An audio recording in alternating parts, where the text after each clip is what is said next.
Hello viewers! ఇవాల్టి special chicken curry అది కూడా చాలా సింపుల్‌గా 2 టమాటో, ఒక ఉల్లిపాయ, 4 పచ్చిమిర్చి సన్నగా కట్ చేసుకొని పక్కన పెట్టుకోవాలి. మిక్సీ జార్‌లో 1 స్పూన్ ధనియాలు, 2 ఇంచుల అల్లం ముక్క, 5, 6 జీడిపప్పులు, 10 వెల్లుల్లి రెబ్బలు, 1 స్పూన్ గసగసాలు వేసుకొని కొద్దిగా వాటర్ పోసి మిక్సీ పట్టుకొని పక్కన పెట్టుకోవాలి. కళాయిలో నూనె పోసుకొని నూనె వేడెక్కిన తర్వాత 4 లవంగాలు, ఒక యాలుక్కాయ, చిన్న దాల్చిన చెక్క, ఒక బిర్యానీ ఆకు వేసుకొని వేయించుకోవాలి.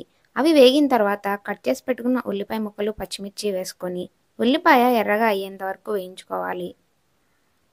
ఉల్లిపాయ ఎర్రగా వేగిన తర్వాత మిక్సీ పట్టుకున్న అల్లం వెల్లుల్లి పేస్ట్ కూడా వేసుకొని అల్లం వెల్లుల్లి పేస్ట్ పచ్చివాసన పోయేంత వరకు వేయించుకోవాలి. అందులో కట్ చేసి పెట్టుకున్న టమాటా ముక్కలు కూడా వేసుకొని టమాటా ముక్కలు మెత్తగా అయ్యేంత వరకు మగ్గించుకోవాలి. టమాటా ముక్కలు మెత్తగా మగ్గిన తర్వాత కడిగి పెట్టుకున్న అరకిలో చికెన్ని అందులో వేసుకొని 1 స్పూన్ పసుపు, రుచికి సరిపడా ఉప్పు వేసుకొని బాగా కలిపి మూత పెట్టి 15 నిమిషాలు ఉడికించుకోవాలి.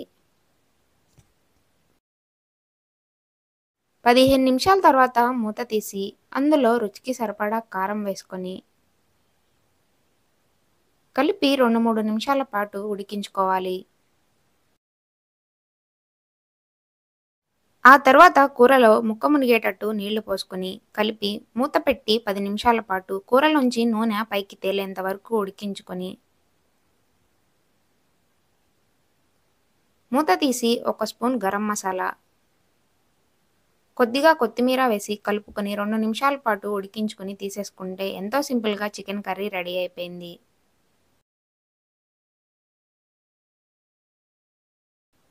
వీడియో నచ్చితే లైక్ చేయండి. సబ్స్క్రైబ్ చేసుకోవడం మర్చిపోవద్దే. Bye bye.